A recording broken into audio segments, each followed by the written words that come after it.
So this age, definitely your family or anyone from your society will be ready to tell that no, you are wrong. You are not in a right path. This is not the path you have to follow.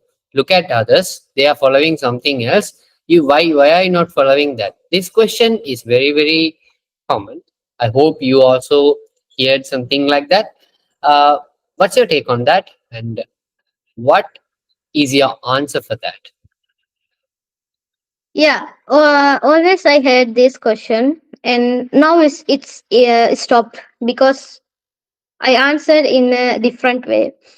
So people while asking why I'm not in that path, because I'm not in their journey, because everyone has their own journey, so we can't say like that. So I'm not agreed of them, and I just ignore sometimes because I can't always reply to them and always explain it to them. It's kind of tiredness. But the funny part is, like my youngsters, when I was started these things and started bioscience, and the people wanna start to say like, oh, you can study in the village schools. They have everything. But end of the day, they also following my path. That's a funny thing. I have so that time I always wanted to ask, oh, you also following my path? Then why? So I wanted to say, don't think too much about this conversation and don't put your mind on that. Just focus your path and go through that. Because on your path, you also have some struggles and those things. And other people also wanted to give some struggles, then it will be so tough for you. So be yourself and walk your own path. Don't be in don't wanted to be in others' journey. That's the thing. Great. Yeah. See, and my final question. This will be my final question. Uh, how do you manage your finance? Plus, in this age, I see these days most of the young people they are running behind money. So, do you also do the same? If not, what do you really do? And and at the moment, are you focusing on money? And will you focus on money? And how you manage money? My final question. I mean, actually, it has three questions together. So, Yeah. I'm not a money minded person because I got so many opportunities to promote things, but it's not good for the environment and the sustainability way. So I got rejected for those things. And if I said this, you can be shocked. I never earned through Agrio still now because of some okay, personal reason, because I didn't get the fund for my project. Yeah, I obviously, yeah, because before I mentioned that I'm from Sri Lanka, and as a Sri Lankan it's hard to find the funding. But I'm a freelancer, and I lost my laptops, and I'm right now using my phones to do everything and managing my websites too. So I'm not a money minded person. I never be, and in the future also I'm not in a way. So I really wanted to say, don't be like that, because if we focus money at this, you can't be in this field, because we are doing sustainability things, and we are focusing to solve the issues at the environment. So if we focused on our business to money only, then we will be like, right now I gonna say some company's name, sorry about that, but I'm not gonna say. It just came out my mouth, so sorry about that. So some of the companies funding to climate change, but they also cause of the climate change. So I don't want to be like that. So I want to be pure. So my goals and visions are so clear. I'm so clear about these things. I have my own life policies and lifestyles that I never do things at any one's of things for money. I just do things. If I love something to do, I just do. I never think if I can generate money through this or not. So I'm that kind of person, and who are work with me right now also that kind of personals. So I'm really proud of them too. And yeah, this I think I hope I answer your questions. Yes, you did it really well. That's really great answer. Plus, it's so relatable. Yep. At this age, yep, we need money to live. We need enough of money to eat and live. But the extra money, we don't have to run behind money to seek that extra money. Why? As a teenager and as a young adult, we all love to spend, we all love to purchase and stuffs. But I also feel like this is not the right age to do that. If you get extra money, you can invest or you can save, or even you can donate to someone. If you have very a lot of money, you can at least donate to someone. At this age, I also feel the same, because we don't have to run behind money, because it's not but for me, I mean, I can't push this to others, but for me, I also feel like it's not what I supposed to do. Example, in my channel also, so many people out there, they want to really promote their businesses. They will pay however I ask. I mean, whatever I ask, they will pay. I have to promote their uh, some educational institute and stuffs, but I really don't want to promote them. But I want to promote Asma Ashraf, because you are an upcoming youth who really gonna change your whole community. That I'm sure, because I have that experience. So that's why I really wanted to do throughout these podcast sessions, and also I would like to do more with you in the future, and I hope to meet you soon in real as well. Okay, so thank you so much for answering very well and direct to the point. Thank you so much. I think this is one of the great call I have ever had. Okay. Okay, guys. So, well, uh, that's a wrap of another episode at Anthasanthan. Huge thanks to Asma Ashraf for joining today and sharing her amazing journey and insights.